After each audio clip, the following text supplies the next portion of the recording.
Muito bem, olha só o que é que nós temos aqui. Nós temos aqui o nome desse aparelho aqui, ele é osciloscópio, ele mostra a forma de onda, neste caso aqui, de uma corrente que tem uma frequência aqui um pouco variável, e essa corrente ela está passando por um resistor e um indutor, tá bom? Então, nós temos aqui um circuito elétrico de modo experimental, está aqui a forma. O interessante é que nós temos duas formas de onda. A primeira forma de onda é como a corrente passa no resistor, e a segunda forma de onda é como a corrente passa, neste caso aqui, olha, reparem que é defasada, e isso é uma característica do indutor, tá? E nós temos desse modelo experimental, nós podemos montar isso daqui, tá? Então isso aqui é como você encontra o esquema dessa montagem aqui experimental, e simplificadamente você vai encontrar isso daqui, né? Você tem uma força eletromotriz que gera a diferença de voltagem para gerar uma corrente elétrica, I, né? Ou, né? A gente chama ou I maiúsculo ou I minúsculo, no caso aqui vai ser o I maiúsculo, tá? Passando por um resistor. Esse resistor, essa corrente passa aqui assim, como é uma corrente alternada, essa é a forma da onda, né? E passando por um indutor, e aqui você tem o liga-desliga da chave, né? Quando você liga, né, passa a corrente, quando você desliga, não passa a corrente. A lei de Ohm diz que a queda na voltagem por causa do resistor é RI, tá? O U igual a RI. A queda de voltagem por causa do indutor é L dI dt, primeira derivada da corrente em relação ao tempo, tá bom? Uma das leis de Kirchhoff diz que a soma das quedas de voltagem é igual à voltagem fornecida. Então, eu tenho uma voltagem fornecida, essa voltagem fornecida no tempo, ela passa aqui e tem uma queda, essa queda aqui eu vou chamar de U1, e ela é igual a RI. E essa outra aqui eu vou chamar de U2, e ela é igual a L dI dt. Então, essa é fornecida, há uma queda aqui e uma segunda queda aqui. O que acontece? Essa tensão fornecida é igual à soma das quedas de tensões, ou seja, aquilo que eu insiro a força eletromotriz e é consumido, que é uma equação diferencial de primeira ordem que modela I no instante t. Nós estamos estudando isso daí, tá bom? Entendido o processo? Vamos lá. Suponha que no circuito simples da figura, essa nossa figura aí, a resistência seja de 12 ohms e a indutância 4 Henry, ou Henry. E a pilha forneça uma voltagem de 60 volts constante. Então não há variação no tempo, é uma voltagem constante, né? Existem algumas que têm a variação, por exemplo, é seno de t, né? Aí você vai encontrar. Desenhe um campo de direções para a equação 1, que a gente viu, com esses valores. Muito bem. Então, como é que a gente vai fazer? A gente vai pegar esta equação aqui, L dI dt RI igual a E de t, e vamos atrás das inclinações, né, da dI dt. Então, vamos isolar, né? Ó, L dI dt mais RI igual a E de t. Nesse caso, nós temos que R vale 12 ohms, L vale 4 Henry, e E de t é constante, ou seja, é uma função constante aí que vale 60 sempre, né? Então aqui, ó, substituindo 4 dI dt mais, né, dI dt mais 12 I igual a 60. Então, aqui que a gente vai fazer? A gente vai dividir todo mundo por 4, para simplificar, né? Vai ficar dI dt mais 3i igual a 15, certo? Então, 1 que dá 3 dá 15. Subtrai os dois lados de 3i, vai isolar então dI dt. dI dt vai ficar igual a 15 menos 3i. Muito bem, então utilizando esta equação aqui para calcular a inclinação, né, dI dt, eu vou colocando coordenadas TI, né, do gráfico I por t. Então, o t aqui variando 1, 2, 3, 4, assim vai, né? Desde o zero. Fisicamente isso é mais interessante, porque a gente normalmente não faz gráfico do tempo negativo sobre o passado, não é isso? E aqui colocando valores de i. 1, 2, 3, 4, 5, 6 e assim vai, tá? Então, esses valores aqui são interessantes em que sentido? Eu posso perceber o que está acontecendo com o gráfico. Acho que vou pegar aqui uma coisinha diferente. Então, olha só. Fazendo essa variação aqui, isso aqui eu usei uma planilha que calcula, né? E rapidamente a gente tem esses valores aqui. Mas eu poderia fazer 1 a 1, né? Tempo 0, i igual a 0. Substitui aqui. 15 menos 3 vezes, no caso, o i vale 0.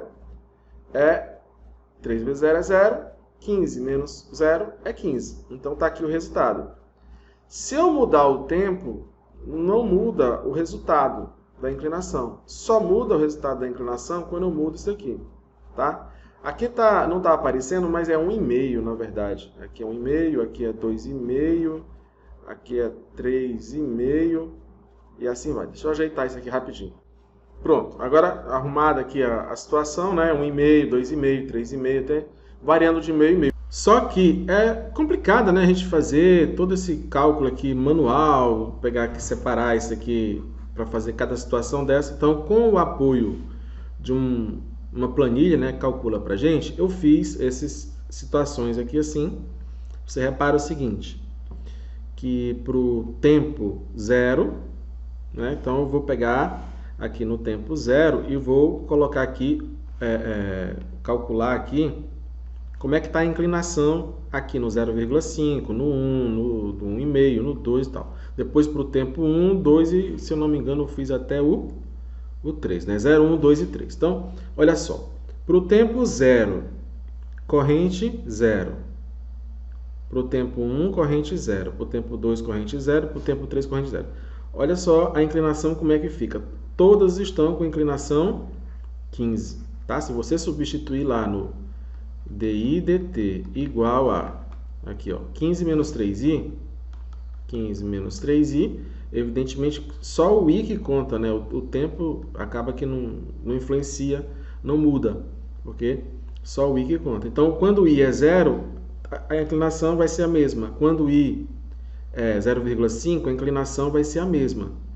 Quando o i for 1, a inclinação vai ser a mesma, só que vai diminuindo, né? De 15 para 13,5, para 12, para 10,5, para 9, à medida que cresce, até chegar no 5. Quando chega no 5, é 0.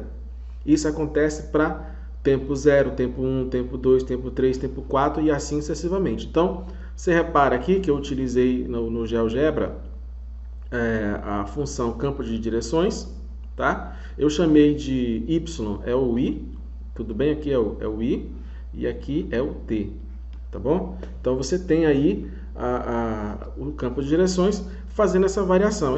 É bom porque o GeoGebra ele calcula muito bem para a gente e mostra muito bem isso daí, tá? Então você repara aqui, olha, quando a corrente vale 0, todas as inclinações valem 15. Quando a corrente vale 1, a inclinação vale 12, né? Quando a corrente é 2, a inclinação, cadê a inclinação de 2? É 9, ó. Tá aqui 9, 9, 9, 9. Quando a corrente é 3, a inclinação é 6. Então, começa assim, depois vai fazendo isso vai diminuindo, né? Aqui é 15, aqui é 12, aqui é 9, aqui é 6, aqui é 3 e 0. Fica assim. Lá vou apagar aqui. Lá no campo de direção, no gráfico, você repara, ó, aqui embaixo a inclinação é maior, dI dt, né? Aqui, ó. dI dt igual a 15. Aqui, dI dt igual a 9. Aqui, dI dt igual a, quando é 2, aliás, 15, aqui é 12, né? Perdão, e aqui é 9, 6, assim vai.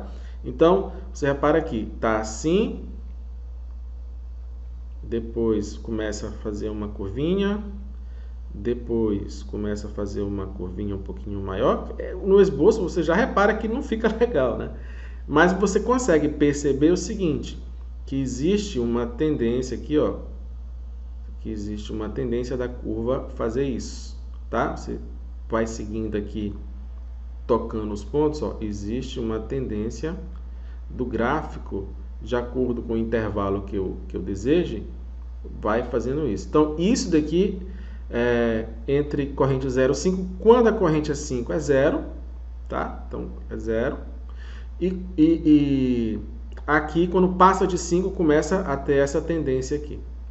Por que isso, Ricardo? Porque o que está nos indicando é o seguinte, existe um valor limite aqui, um valor limite da corrente. Fisicamente é o seguinte, quando eu ligo um sistema desse, a corrente vai crescer rapidamente, depois ela vai tender a ficar num valor fixo, tá? Ela vai tender a ficar no valor fixo. Você vai, ao resolver esse tipo de equação diferencial, a gente vai encontrar alguma coisa desse jeito aqui, ó. Alguma coisa assim, uma exponencial com o expoente negativo em relação ao tempo, tá?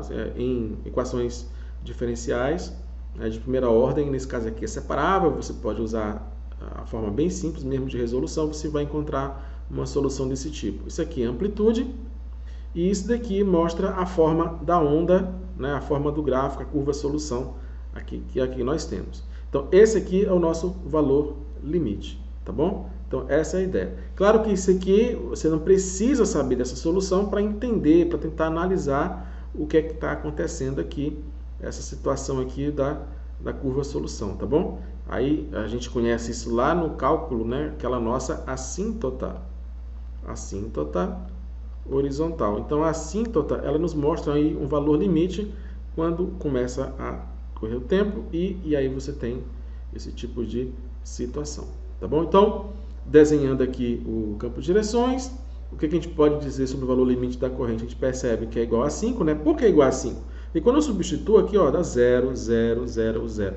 Então, se ela vem decrescendo até chegar a 0, porque vai tendendo isso daí. Estudando isso, o limite e tal, a gente vai perceber que nunca vai chegar realmente no igual a 5 num sistema físico normal, tá? No sistema físico normal nunca vai chegar. Ou vai virar, aí a gente pode transformar isso, não vai haver variação, a gente vai transformar isso numa corrente contínua.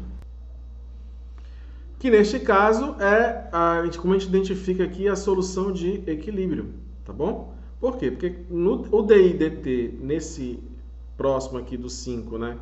Ou no 5 ele tende a 0 e quando a gente substitui, né? 15 menos 3 vezes 5, né? Dá 0. Então aqui, esse ponto aqui é onde aparece a solução de equilíbrio. Seria isso daí, a gente pode dizer, por exemplo, quando o tempo tende a ficar muito grande, quando o tempo tende ao infinito, tá? Se o interruptor for fechado, letra D, né? Se o interruptor for fechado, cadê? Se o interruptor for fechado quando t igual a 0, de forma que a corrente comece com I0 igual a 0, use o campo de direções para esboçar a curva solução. Então, nós temos aqui, quando t igual a 0, então a gente vai seguir aqui o rumo, não é isso? A gente vai seguir o rumo, que é esse bem dito, bem aqui, ó. Tá? Então, deixa eu colocar aqui com outra cor. Olha lá, o verde. Então, se eu tenho aqui assim, então essa aqui seria a nossa curva tendendo para cá, tá? Para I0 igual a 0. Tá certo? Para I0 igual a 0, vem daqui e vai fazer essa curva. Isso aí você vai entender um pouquinho melhor quando resolver equações diferenciais e fazer o gráfico, né? Construir o gráfico, plotar o gráfico, como se diz, tá bom?